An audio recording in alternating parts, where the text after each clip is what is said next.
TheorySabers.com. So today we have some more delusions of grandeur and throwing shade at YouTubers and whatnot, and the alt-right, whatever they want to call us, just because we didn't like the Acolyte. But this time, again, from the actors of the show. So it's not Amanda Stenberg. I guess maybe she learned her lesson, at least for the next little minute. I think that Star Wars is so gay already. Whoa, hey. But it is now the nepotism. You guys remember the Green Lady? That's Leslie Headland's wife. You.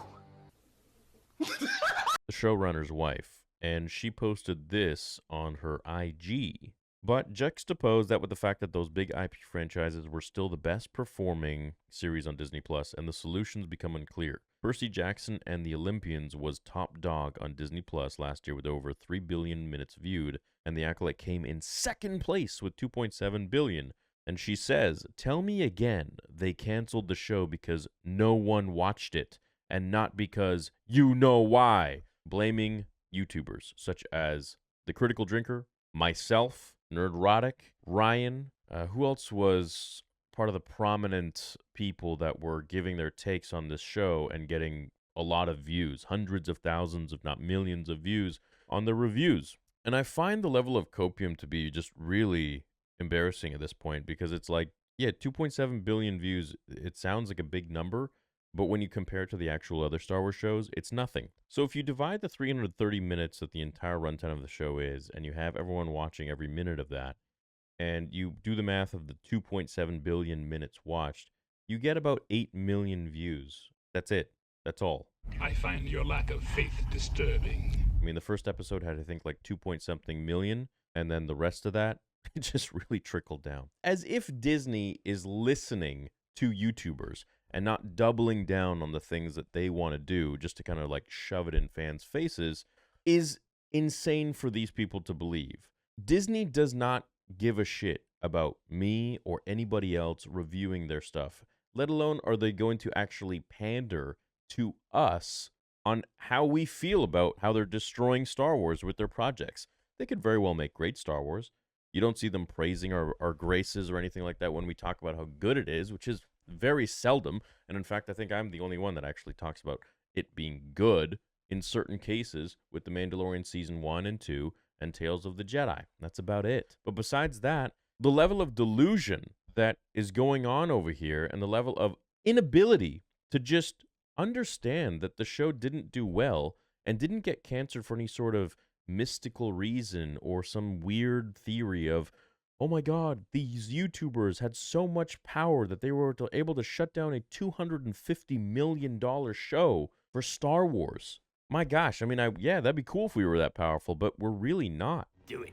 And then, of course, Manny Jacinto goes ahead and like reshares it. The Acolyte ranks second most watched show on Disney Plus in 2024 with 2.7 billion minutes.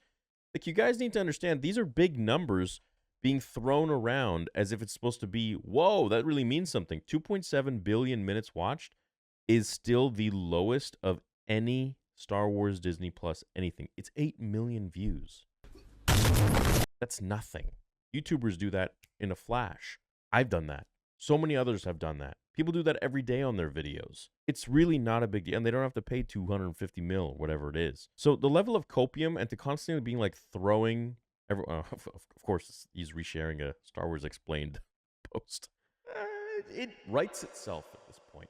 I understand it now. They're all on the inside here. I have a hard time really believing that people can be this ridiculous and unable to just accept the fact that maybe something wasn't good. Liar! Whoa, calm down, Jamal. But it has to be some nefarious thing where, like, oh no, there were the angry alt-right people that really shut down this show and this project, when really it wasn't the case.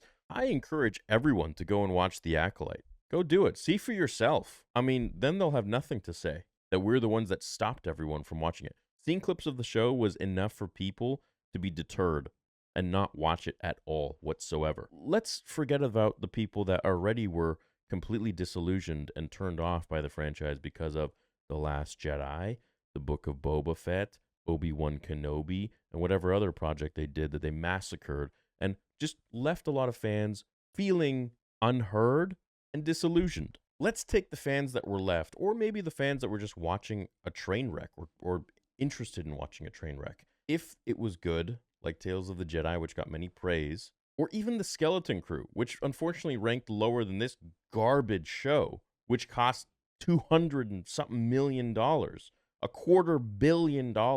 That show didn't even reach this level of ranking, and it was 10 billion times better than this garbage crap. And you know what? Look at them. No one's saying that people are racist or sexist because literally nobody watched the Skeleton Crew, unfortunately, and I wish they did. But look at that. And there's kids in there who definitely are probably feeling it more than these multi-million-dollar actors that are in this show, who are extremely wealthy and extremely blessed. For God's sakes, let's be real. The only reason I think that Nepo here got her role is because she is the wife of the showrunner. I just would like to see people be a little more realistic of the fact that fans are able to dislike something without being alt-right or without having some sort of agenda to hate something or to want to get it canceled. I mean, gosh, we don't have that power. It's only a certain group of people who have the power to get people fired, like Gina Carano and whoever else. But it's definitely not us, YouTubers. I mean, if that were the case, let's get her rehired. Let's get Gina rehired in Star Wars. That'd be something, hey? Let's get a show all about Anakin and Ahsoka and Obi-Wan in the Clone Wars live action. Let's get a young Palpatine show. Let's retcon the sequel trilogy. How about that? If we have so much power, then why can't we do things like that? No, they got to take the L and just realize the show didn't hit. Okay, hey, dust yourself off. It was a loss. It was a loss of fans, and it was a loss of a show. It was a loss of $250 million or whatever it was. And that's that. Pick yourself up, do a better job next time, and that's it. It's not that deep. It just sucked. Whatever. Get over it. It's okay, Birdie. It doesn't mean it's left wing versus right wing. It just means it was a bad Star Wars show. Case in point, done. Another happy landing. That's it, man. It's not that deep. And I hope eventually they come to terms with the fact that there isn't some sort of like militia against anybody, and to stop making it so political. You know why? Oh my God. Like, no, man. Yeah, we do know why. It was a bad show. It wasn't well received. And if it was, it would have gotten a lot of views, just like the prequel trilogy did, just like the original trilogy did. That's it, man. Anyways, guys, have a great day. Don't believe all of this bullshit that these people want to feed you. They have to be responsible for their own lame show. People are smart. If they like something, they will consume. If they don't like it, they will not consume.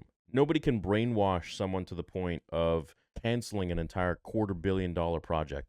That does not exist. And if YouTubers had that kind of power, believe me, we would either be all locked up or we would be given like millions to motivate or billions to motivate different sorts of organizations, and which possibly happens. But no, come on.